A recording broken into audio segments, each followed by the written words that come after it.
So, Mark, did you see that video of the poor stick man at Mirage?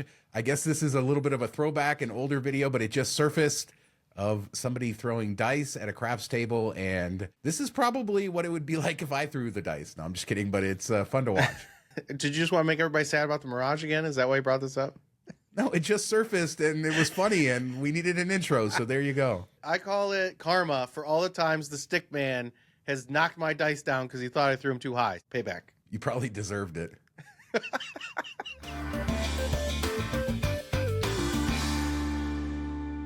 Wow, so the huge story of this last weekend was the Super Bowl, which turned out to be a terrible game, but was the soft numbers of people coming to Las Vegas for the Super Bowl. It was all over social media about how low room rates were. On Saturday, I saw the Dirty Castle, the Excalibur, for like in the 20s of dollars. It's crazy. Low rates all across the city. It was emptier than normal. And we'll talk a little bit later about some other bad news, I guess. But this was sort of a shock. Yeah, I mean, this is like what, top 3 weekend probably for them every year for it to be this soft. I think I saw as low as people posting like $11 room rates. That's like so cheap for a weekend, any weekend, much less Super Bowl weekend. But, you know, I was there last year when the Super Bowl was in Vegas, and I said it felt, you know, a lot slower than a normal weekend to me. And part of that was probably people were in like all these private parties and everything. But I still think it was really soft last year, or at least it felt that way. Like F1 weekend felt busier and F1 wasn't all that busy. So it just kind of weird in that respect. I'm not too shocked. The game, it didn't seem like people were really excited for this game. Just like the college football national championship, nobody seemed excited for that. It was like everybody wanted the Bills Lions. It would have been gangbusters then, right, Shawn? The Packers Bills, yeah, it would have been a fantastic Super Bowl. I mean, come on, everybody would have watched the Packers. The city would have filled up. It would have been wonderful. I do want to point out one last Super Bowl thing, and that's the South Point. They're still rocking it with their Super Bowl deals, still keeping the food cheap. I mean, food specials from $2. Every year that sportsbook is packed. They continue to do it, and good on them. Yeah, those are amazing prices anywhere, much less in Vegas. And it's just funny that we see all the corporations, the big brands, MGM, Caesars. It seems like the more they raise their rates to make more money, they end up doing worse financially. They're underwater. It's not the best situation. And then you see South Point, who always, you know, offers a deal, and they're doing really well, you know, financially stable, everything. So it's like, hey, maybe you should pick up on this, that people want value, and that's the only place really offering it anywhere near the Strip. So let's move over to the Middle East and update you guys on Wynn Al Marjah. That's the first integrated resort in the Emirates, and it will be owned by Wynn. You will not find any casino listed on this integrated resort because it's not legal yet, but there is a hope for that. But they just finished all of their financing to complete this project, and they also gave an update. It's 64% of the structural concrete has been completed. They're all the way up to the 34th floor. There's going to be 22 restaurants in this, a nightclub, beach club, special pool area. That sounds incredible. And it's about 50 minutes from Dubai. So it's not in Dubai, but this looks like an incredible project. It's all sort of moving forward, and we should see this come online in a couple years. Yeah, I mean, it sounds amazing. Everything that I've seen concept-wise looks really good. And it's crazy to start building this before you have the, you know, guarantees of a casino. But I think this property, you know, with the Wynn name, with how high-end they are, with the area it's in, I think it could do well even without a casino. I think just as a resort in the service they offer, as long as they keep it up near the Vegas level and everything else and the way they're building this out, I think it would just be a great one-off resort even without casino. Nobody does integrated resorts better than Wynn. Having been to their resorts in Macau, obviously really love the ones in Vegas, and I'm sure this is going to be incredible with or without a casino. And I'm sure they are going to get a casino. All odds are that the gaming industry is moving in there and they're trying to figure out rules for all of that. Good to see this project funded, happening, and Wynn's big name splashed all over the world without the guy who started it all. You want me to get in trouble? Is that what you're trying to do? So we talked about a month ago about the couple from the Netherlands that were trying to set the casino world record, visiting the most casinos in 24 hours. And Guinness was on hand this week as Armin and Dominique Van de Geer, they did it. They visited 110 casinos in 24 hours, came in ahead of schedule. And I think the previous record holder was somewhere in the 70s, 74 casinos. John Mahaffey and Christina Mahaffey, they did it 93 casinos a couple years ago, but it wasn't official with the Guinness records. So yeah, they streamed it all. I'll put a link to their stream. You can watch a lot of what they did, but a great accomplishment. And now I guess we're going to have this competition between Mahaffey and the Vandergeers for dominance. They're going to keep trying to find more casinos and do this over and over again. I keep thinking Vanderpump every time you say their name. And sorry if I mispronounced it. Yeah. And it's kind of crazy that it didn't count because they played slots. I don't know. I don't understand the requirement of table games. I don't know that it would take that much longer to do either or. I guess you have to walk to the pit, you have to exchange the money, you probably make one bet and leave, but I mean, it just seems stupid. As long as you play something in the casino, it should count, I would think. Yeah, I'm sure Mahaffey's going to get his ducks in a row for going for more than 110. I love the fact that they met each other. They're nice. We're going to have this competition and they can keep seeming to do it. Maybe some other couple will jump in and try to top them, but I don't know how many casinos we have. You know, there's not many more than I think they already visited. So it makes it tough because you have to have somebody drive you, I think, or in their case, they flew, remember, from Laughlin to Prim, which helped them out. A cool thing, though, and really excited. They put it out there. They're really trying to promote it, and congratulations to them. Yeah, do you have to do it like with somebody else? I don't know. I think my wife at the 18-hour mark would just start being really, really crappy. So apparently we owe Californians an apology, Mark, because on the last show we talked about how a lot of locals talk about Californians in jest because they're all moving here. I think most of us are Californians. I was born and raised in California, love California, still make the jokes about them coming here. So please don't take offense to that. We love California. I really do. I mean, it's the place of my birth. Yeah, I think it's just people that haven't maybe watched the show for very long. It's just out of a joke. And mainly the only reason I bring it up is because of that license plate that we showed a year or two ago. What did it say? Like Californians go home or something. And then somebody filed a complaint after him having it for, I think, over 10 years and all of that. So that was like a story a couple years ago. It's the only reason I know that it's a thing or, you know, make jokes about it. Nothing ill will intended, but it's just for a good laugh. You can't sneeze in Las Vegas and not find a Californian. So we basically are Californians, just with the desert vibe. So let's move on to some events coming up. And the Downtown Event Center are holding some really cool stuff, including the Dream Asia Food Fest. That's this upcoming weekend. And they're going to have 93 food vendors from around the country.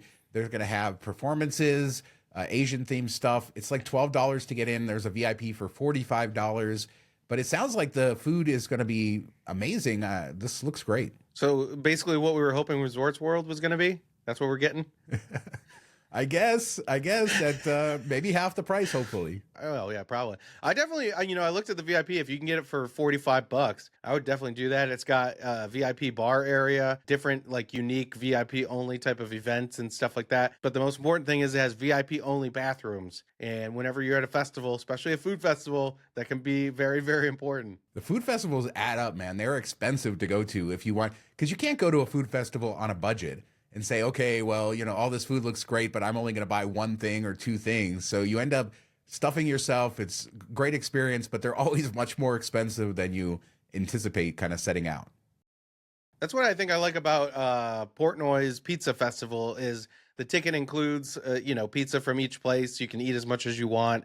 I mean, the slices I think are a bit smaller, but it's definitely something that you know what you're going to spend when you're there. You already paid for the ticket. You just kind of hop around, eat what you want to eat. Which I think is the better way to do it, but it's hard when you have that many stalls, I guess. So also at the Downtown Event Center is Punk Rock Bowling, and shout out to Michael Martin 81 for leaving a comment asking us to cover this. This is a music festival. It's also at the Downtown Event Center. It's a bowling competition, a lot of other things. This is so unique. It's been going on since 1999. I had not heard of it. Sounds like a very cool weekend. It sounds like it started as a bowling tournament with one band, and it's kind of grown to this where it's more of a music festival than bowling tournament. But when I first saw this, I was thinking, oh, do they set up like an outdoor bowling alley that they're just bowling in the middle of a concert or something? But you told me that they go to Samstown for the bowling and all of that. So I think that kind of it takes away from it a little bit. Like I wish it was more integrated, but that's not really possible. I don't even know how you would make an outdoor bowling alley work. But it would be kind of crazy to see people like mosh pitting right next to the bowling lanes. Downtown has some really quirky kind of conferences, get-togethers like this. They also a couple months ago did Skank Fest, and they do that I think every year in Can you say that? Neonopolis. I think so. It's the name of a comedy thing. All the comedians come together. It's like well known in the comedy circle. So there's some of these kind of niche events happening downtown, and that one is May 24th through 26th. If you've ever been there, let us know what it's like. It sounds really cool. Yeah, sounds like something definitely to check out at least once. Probably a lot of energy, a lot of fun. As a reminder, we have our Patreon. $5 a month gets you access to our weekly after show Behind Vegas. It helps support the channel and a lot of fun over there. Patreon.com/MTM Vegas for all the information. And thanks to everybody who supports us over there. So while Excalibur had super cheap rates on Saturday night, I stayed at the JW Marriott using a Marriott cert, and I'll talk on other shows more about the hotel and stuff. But I wanted to talk about the Rampart Casino. The hotel that night was not cheap, though. $679 for the cheapest room at the JW Marriott. So I think I found where all the high spenders were. Yeah, I love the video that you shared on Twitter of like the live band, and it was exactly how I expected it to be. Yeah, it was a lot of the Sun City crowd there earlier in the night. It's interesting because the hotel and casino are managed separately, and the casino is circular, kind of smaller. It feels kind of like a cruise ship casino to me, in not the best ways because the machines are packed in tight. We talk about Durango, they're packed in even tighter than that, but it is a sort of bright area. I like the carpet.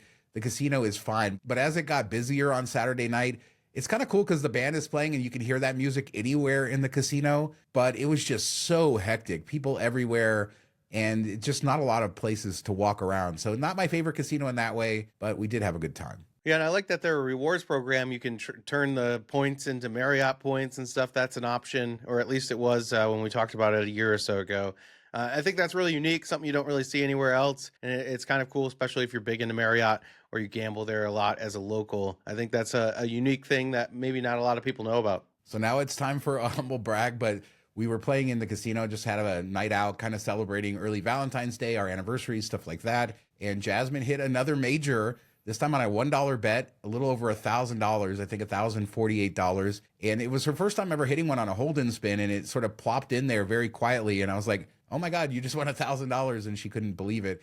I was luckily filming. I wasn't trying to film all of our slot play, but I wanted to have some B-roll for just kind of when we talked about being in there. And luckily I was filming that one. And yeah, so that was a lot of fun. And so the whole weekend turned out positive because we came out ahead.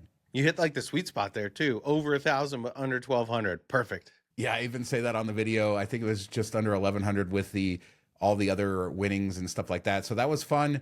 Left ahead. Also got to try out their late night specials, which we talked about Station Casinos bringing back their late night specials. The Rampart Casino, their Earl Grey Cafe, which I really like the way that this restaurant looks. It's a neat modern design. But anyway, they have 4 specials, midnight to 5 a.m. You can get a 2-egg omelet with toast, 2 eggs. You can get a burger with fries, or you can get a cheese quesadilla. So we did the quesadilla and the burger, kind of shared it. The burger was really good. It was fresh. Like, it had a great taste to it. I was not expecting that to be as good as it was. Of course, the drinks are, expensive there to kind of make up for it, but $6 for a burger in the middle of the night. There you go. Yeah, I love it. Reminds me of early 2010s Vegas. And then, as if we hadn't eaten enough late at night, we also went to the brunch buffet the next morning. As Marriott Platinum members, we got a breakfast benefit, and as usual at Marriott, it didn't cover all the breakfast, so it was $20 off. We could have gone to the Earl Grey Cafe, or we went to the buffet, which was $33.99 for a champagne brunch, and $20 came off of that because of our platinum. Well, I want to compare this to the South Point the last time I was there. I did not like it. The food here was good. There was nothing super fancy about anything here as far as what was on offer for $33.99, but it all tasted pretty good. Nice salad bar, some decent meats. I would say it was pretty good. $33.99 is still a lot, though, for what you get. Yeah, I mean, that's breakfast is like $10 meal. It's just crazy. Did they have like carving stations and stuff at least? Yeah, you have carving stations. There's no crab or anything like that, but they have some shrimp. Carving stations. You have all the normal breakfast stuff, omelets, but they also have lunch, some Asian foods, pizza. You have a salad bar, like I said, all the soups, all that sort of stuff. And then all the champagne you can drink. Service was really great. I was shocked. We got there after 9 because we just had to go and do other things. I wasn't even that hungry, but tried to eat as much as possible to kind of try different things. But we left sometime after 10 and it was still pretty empty. So the footage people are seeing was right when they opened, but it wasn't much busier an hour later. I expected it, given the lines we see at Palms and South Point, I expected it to be busier. Yeah, I think, with the $20 off, it's well worth it. I just couldn't see myself paying the $33 unless you do it at the end where you get breakfast and lunch type of setup where people game it that way a little bit. Maybe then you get enough food, or if that was your plan to eat for most of the day. you could maybe make it work. But I don't know. Breakfast buffets are usually the biggest ripoff of the buffets. So on the next show, I'll talk about the hotel a little bit and the resort, because I do think this is a little bit of a hidden gem that people don't know about, and I do want to talk about it. But let us know what you guys think about the casino itself. What do you think of Rampart? Do you like it? Hopefully you got some good looks in this video. Not a place I'm going to run back to, but not for any reason other than it's just cramped and there's better casinos in the area. So right next door to Rampart is Badlands Golf Course, or the former Badlands Golf Course. And the former developer wanted to build houses there. The city said you couldn't do that. He sued. He eventually won. And essentially, the city is out over $250 million because of this. It's just an insane amount of money for trying to block the development. So now the city is forced to buy it for $636 million. Then they're going to sell it to Lennar Homes for $350 million and take this huge loss. And the big story here is that they have to cut jobs. They are putting hiring freezes. They're trying to find every penny that they can, because this is a huge amount of money for a local government. All because the rich people that live around it probably donated some money to their re-elections and all of that, and they, cost the city several hundred million. The guy that I don't know how much he spent in upkeep or taxes and all that stuff over the year, but he's walking away with 600 and some million and doing nothing. I think his takeaway is 286 million once everything is paid, and what he walks away with without having to do anything. This is just a huge blunder. It's going to cost the city for years and years and years. They're going to have to cut services because of it. This is not great. It's not great at all. And all this money is sort of going into the developer's pocket. The other side of the argument is that he had the right to develop that land, which is what the courts decided, and the government impeded that. It just sucks all the way around, but it's bad for the city. And those houses are coming soon, everybody. If you live up there, they are going to be supposedly upscale houses to mix in with everything else, but goodbye Badlands. Yeah, I mean, it's crazy that they fought this hard and this long to end up in the same spot, doing the same thing, just costing a lot of money. Hopefully they make it up in the long term with the extra property taxes and stuff on the homes. I'm sure those will go up over time and everything. So they'll get there, but it's going to be, painful for a couple of years at least. Also painful is the Mirage going away. Just kidding, Mark. Mark thinks I just want to make everybody sad all the time. 710 suited Chris Holmes back with another great drone shot. We're going to continue to cover this just because of the construction. It's not about nostalgia or feeling bad or being mad at Hard Rock. I am excited for the new Hard Rock. You can see the foundation for the guitar tower much better now. It's really taking shape.